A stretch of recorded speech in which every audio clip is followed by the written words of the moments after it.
Agora eu vou falar em Cristo e sua igreja, da penúltima igreja de Apocalipse, Filadélfia, que foi escrita no ano de 1798 a 1844, que diz assim: e ao anjo da igreja que está em Filadélfia, escreve: isto diz o que é santo, o que é verdadeiro, o que tem a chave de Davi, e o que abre e ninguém fecha, e fecha e ninguém abre.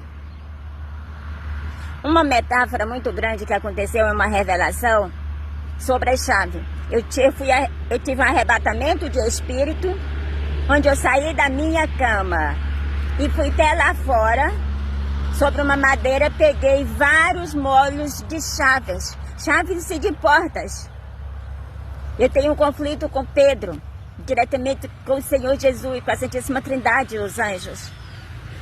E esta chave, eu creio que é essa mesma metáfora de Cristo que fala na palavra dele, que tem a chave de Davi, que abre a porta e ninguém fecha, e que fecha e ninguém abre. Tem portas que Deus fecha na nossa vida, que elas nunca mais vão se abrir. No meu passado houve-se portas, tá cantando Bem-te-vi. No meu passado houve-se portas que foram fechadas, elas nunca mais vão se abrir na minha vida. E houve-se portas que foram abertas, e elas continuarão abertas. Então, na igreja de Filadélfia, nós vamos descobrir o que o anjo passou ali por completo para o discípulo João.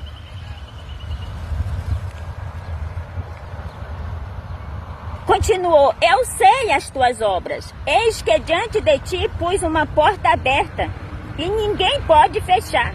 Tendo pouca força, guardaste a minha palavra, e não negastes o meu nome.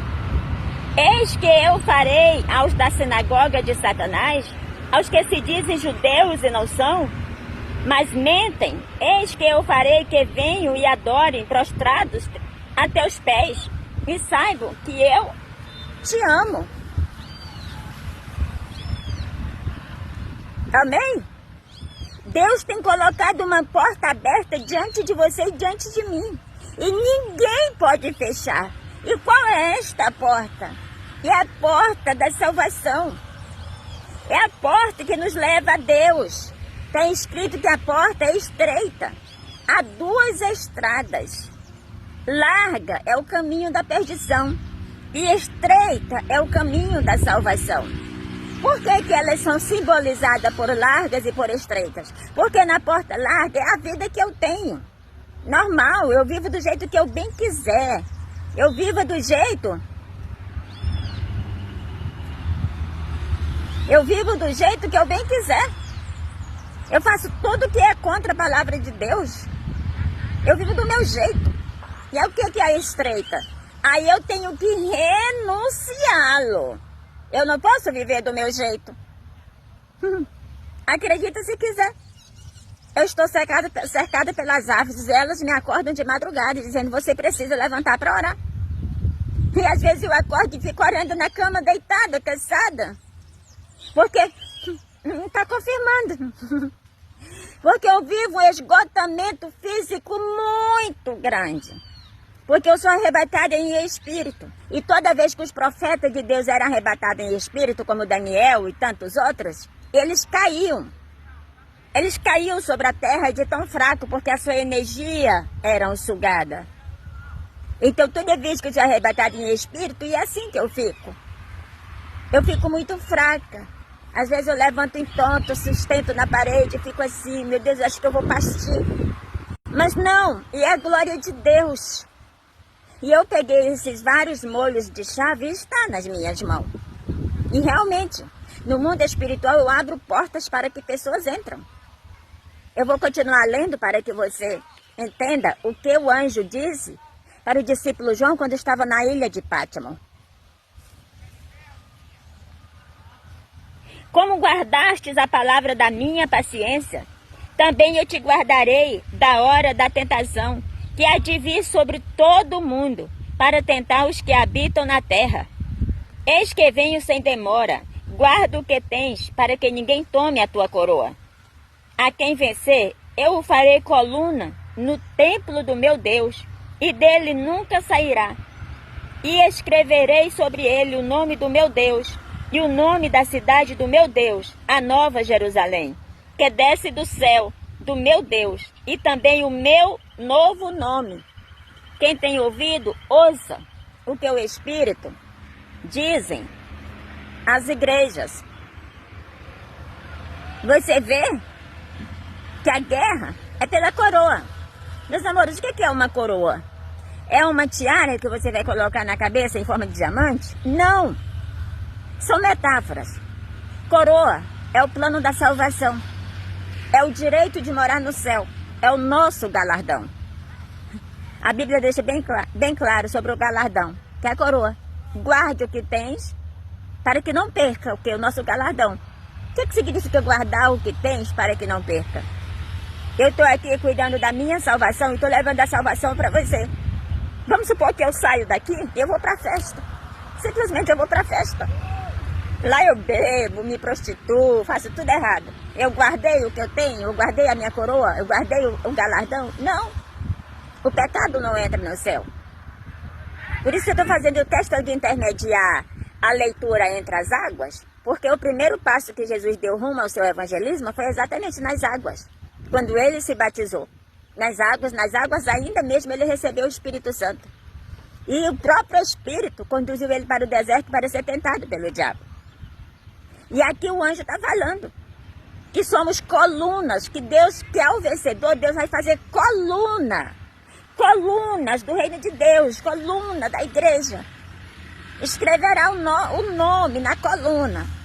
Outro conflito que eu tenho com colunas, eu vejo colunas enormes. Embora eu tenha um problema de coluna físico, mas Deus não mostra para mim o meu problema. Ele mostra para mim as colunas da igreja. E tem 3 discípulos que eram colunas da igreja, que eram Pedro, Tiago e João. Eles eram conhecidos como as colunas da igreja. O que significa ser colunas da igreja? É quando você é uma intercessora da igreja, uma evangelista da igreja. É quando você ora, ou quando você é uma coluna de dizimista, ou uma coluna de ofertante. Ou você tem um ministério de convidá-lo pessoas para a igreja, você é uma coluna da igreja, que leva o evangelho. Que mesmo perante toda a guerra que estamos vivendo, nos 4 cantos, quando você liga o jornal, você só vê desastres naturais, tornados, coisas que saem debaixo da terra, vulcão, tempestade, só vê quebradeira. Mesmo assim, você não os nega o nome de Deus. Você os confessa. José do Egito passou por um grande problema na vida dele. E o chefe dele falou assim: mas José, eu te admiro, porque mesmo em meio a tudo que você está vivendo, você não nega o teu Deus. Não devemos negar o nosso Deus pelos problemas, pelas circunstâncias, porque mesmo Deus não é Deus de problema e nem de circunstância. Esses problemas e circunstâncias não são de Deus e nem criados por eles. São circunstâncias das consequências do pecado deste mundo. Porque quem reina neste mundo é exatamente o autor do pecado, das trevas. Então, a igreja Filadélfia, voltando aqui no texto, fala ao anjo o que é verdadeiro, o que tem a chave de Davi, o que abre e ninguém fecha, e fecha e ninguém abre, que é Jesus que tem essa chave. Eu sei as tuas obras. Eis que diante de ti pus uma porta aberta e ninguém a pode fechar. Tendo pouca força, guardaste a minha palavra e não negastes o meu nome. O apóstolo Paulo, ele vai dizer: eu tudo posso naquele que me fortalece. Aqui o anjo está dizendo para o anjo do Senhor está dizendo para o anjo da igreja em Filadélfia: eu te conheço, eu sei que você tem pouca força, mas não esmoreça, eu estou contigo, eu vou te sustentá-lo, eu vou pegar na sua mão, eu vou ajudar você. Mesmo que ainda aí dentro tenha a sinagoga de Satanás, tem aqueles que o servem a Satanás, que são rebeldes. Porque, meus amores, tem pessoas que é rebelde. O apóstolo Paulo teve 2 caras que deu tanto trabalho para ele, mas tanto trabalho, que o apóstolo Paulo os entregou para Satanás. Não para Satanás os matar, mas para Satanás o educar. Eu, na minha vida espiritual, já entreguei pessoas para Satanás. para Satanás os educar, não matar. Está confirmando. Porque chega um momento que se torna uma luta física. E o apóstolo Paulo vai falar no livro de Efésios que a nossa luta não é contra o sangue nem a carne, mas contra os principados e potestades que atuam nas regiões celestiais. Eu não posso brigar com o meu próximo. Com o meu próximo, Jesus disse que eu tenho que amá-lo como a mim mesmo. Mas como amá-lo alguém que não quer ser amado? Muitas das vezes só os entregando para Satanás os ensiná-lo a ele amar, ou a ela amar. A palavra de Deus, ela é para ser mastigada e interpretada, degustada. Ela tem que estar dentro de nós. Não só na leitura dos nossos lábios ou dos nossos olhos. Nós temos que ser uma Bíblia. Quando Jesus disse que ia fazer de Pedro edificar a casa dele, é a Bíblia. Cada cristão representa uma Bíblia. Se eu sou de Jesus, eu represento a Bíblia que leva a verdade, que defende o Evangelho de Cristo, que leva as coisas certas, corretas e coerentes. Se eu não sou de Deus, eu represento a Bíblia, que representa Satanás, o câncer, a morte, o inferno. Está tudo na Bíblia. Foi na Bíblia que Satanás tentou o Senhor Jesus no deserto. Ninguém melhor do que nós para conhecer a Bíblia do que Satanás, porque nós queremos morar no céu. Ele já morou no céu. Ele conhece todas as regras do céu. Nós não. Então, eu peguei esta chave de Davi, vários molhos, e no mundo espiritual sou arrebatado em espírito e eu abro portas para que pessoas entrem na casa. Que casa é essa? A casa de Cristo. E eu quero convidá-lo, você, para entrá-lo também. E você sabe, o primeiro passo, olha só, as águas. Essa porta aberta que está diante de ti é Jesus. Ele disse, eu bato na porta, eis que bato na porta. Que porta é essa? É o teu coração. Se você abri-lo esta porta, entrarei e cearei com você. E aqui começa a Santa Ceia, com o batismo nas águas. É batizado nas águas com o Espírito Santo, recebe a Santa Ceia na mesa, que é o sangue e o corpo de Cristo, é a aliança com Deus, passaporte para o céu. Esse é o caminho do céu. Agora eu te pergunto, o que você está esperando? Acontecer mais desgraças e tornados? Ou esperando um político milagroso para mudar o planeta? O que você está esperando? Eu, deste planeta, eu não espero mais nada. Eu só espero você vir fazer parte dessa comunidade. Abraçá-lo à sua salvação em Cristo Jesus. Amém?